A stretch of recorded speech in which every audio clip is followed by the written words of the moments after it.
While excavating at Taposiris Magna, an ancient city in northern Egypt, archaeologist Kathlin Martinez and her team discovered an extensive tunnel complex that stretched more than 4,000 feet. They actually found a large religious center with 3 shrines and more than 1,500 artifacts, including busts, statues, and gold coins. The most intriguing find, however, was a complex of tunnels leading to submerged structures. The many earthquakes that have affected the region over the centuries could have caused the subsidence, but the archaeologist believes that she has finally discovered Cleopatra's lost tomb. If true, this find would be the most important of the 21st century. Cleopatra, the last ancient Egyptian queen with royal power, ruled from 51 BC to 30 AD and remains an enigmatic figure. From what we know, she was an extraordinary, wealthy and powerful woman like no other. Cleopatra ascended the throne at the age of 18, and she spoke 9 languages. She studied politics, economics and mathematics. In short, she was an intelligent and outstanding politician, one of the first influential women in history, if not the first. And of course, when talking about Cleopatra, it is inevitable to mention her beauty. However, there is a problem. Most of the information about her queen comes from the Romans, who considered her a rival to her. Imagine that your jealous colleague or your unpleasant neighbor characterizes you. How truthful would she be? The same thing happened with Cleopatra. However, the Romans never found the tomb of the queen herself. According to legend, Cleopatra tried to trick everyone by hiding her final resting place so it would never be discovered. And considering the tomb has yet to be found, she might have succeeded. However, this could soon change with the discovery of Taposiris Magna.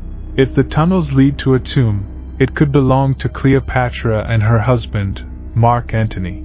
According to Plutarch, when Octavian Augustus invaded Egypt with his Roman armies and captured Alexandria, Mark Antony committed suicide by falling on his sword and died in the arms of Cleopatra, who was later buried next to him in the mausoleum. 2 weeks later, Queen Cleopatra followed the same fate to offer him tribute and was bitten by a poisonous snake. A tragic love story and all that. Until now, no other tomb of a ruler from the Ptolemaic dynasty, that is, those who ruled Egypt after Alexander the Great, has been found. All the tombs are said to be in the palatial neighborhood of Alexandria and appear to be submerged, just like the rest of the area. The sea has simply swallowed them. If Cleopatra and Antony's burial site is discovered, archaeologists will be busy for decades. At the very least, we will get more information about her appearance and death from her, and in the best case, we will be able to learn much more about her life and, in principle, about the Egyptian customs of that time. The most recent information about Cleopatra's supposed tomb was made public in November 2022, so it's still unclear what scientists have found, and we don't know anything about Cleopatra either. We have no idea what exactly she looked like. Of course, the queen is constantly represented as a beautiful seductress, as the woman for whom men would be willing to sacrifice their lives. However, archaeological evidence suggests that this image may not be entirely accurate. The last extant source is a small silver coin approximately 2,000 years old depicting an Egyptian queen with a small forehead, pointed nose, narrow lips, and unattractive chin. Yes, in 2,000 years beauty standards have changed a lot, but even by ancient standards, Cleopatra was not considered beautiful. The accepted image we have of Cleopatra is that of a beautiful ruler adored by Roman politicians and generals. However, it seems that the depiction of Cleopatra as a beautiful seductress is largely a later invention. Roman writers tell us that Cleopatra was intelligent and charismatic, and that she had a seductive voice, but they do not mention anything about her beauty. Historians have no royal portrait to speculate on her appearance. The closest are Egyptian coins and reliefs, which are probably not accurate, and created to please her subjects, and marble busts, which are not a very reliable source. To put it bluntly, modern scholars rightly doubt that Cleopatra could rule her country and establish alliances based solely on her beauty. The queen was remarkably intelligent and cultured, as well as being skilled in the art of manipulation. Historians could not accept that a woman was more cunning than her male contemporaries of hers, so they attributed her success to her beauty. However, Cleopatra did take care of her appearance.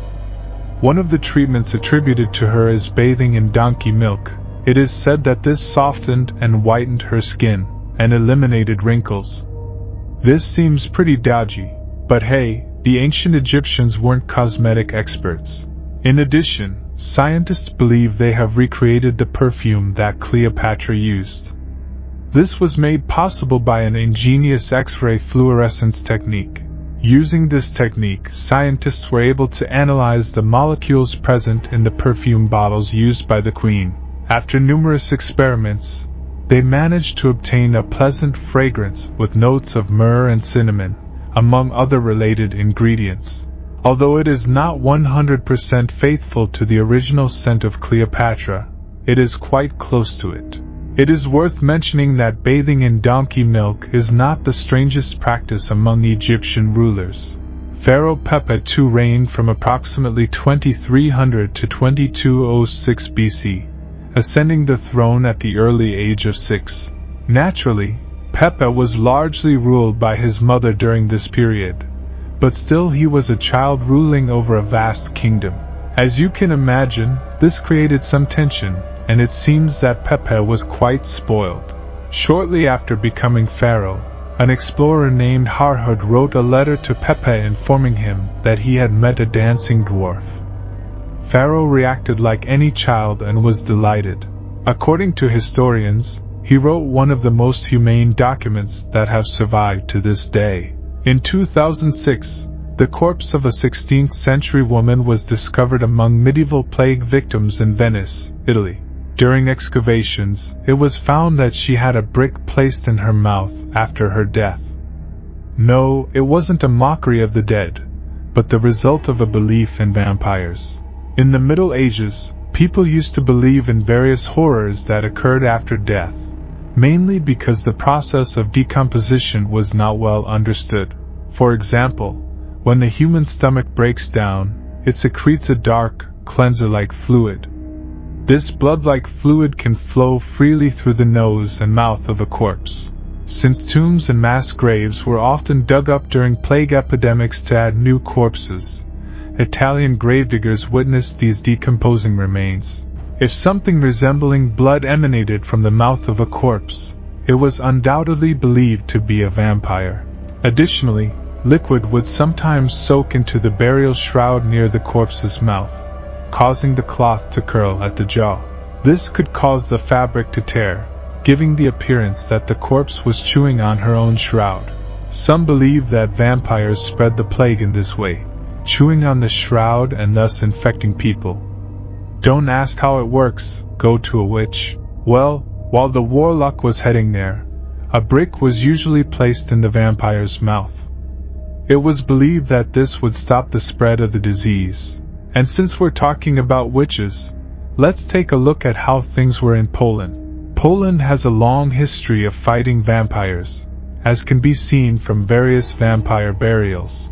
These types of burials are easily recognizable, as sickles are placed around the neck or stones are placed in the mouth, just like in Egypt. The idea is quite simple. If a vampire tries to rise, the sickle will cut off his head, and the stone will prevent the villain from feeding on honest people. Apparently, according to ancient tradition, they have lost the ability to use their hands. A person ran the risk of becoming a vampire after death if she had not been baptized, died a violent death, died during an epidemic, or died far from his place of residence. I'm not sure if the vampiric qualities were enhanced if several factors coincided at the same time. The people found in the vampire burials in Poland were locals and had apparently been victims of a cholera epidemic. I guess people couldn't figure out who died first after all and decided to make sure.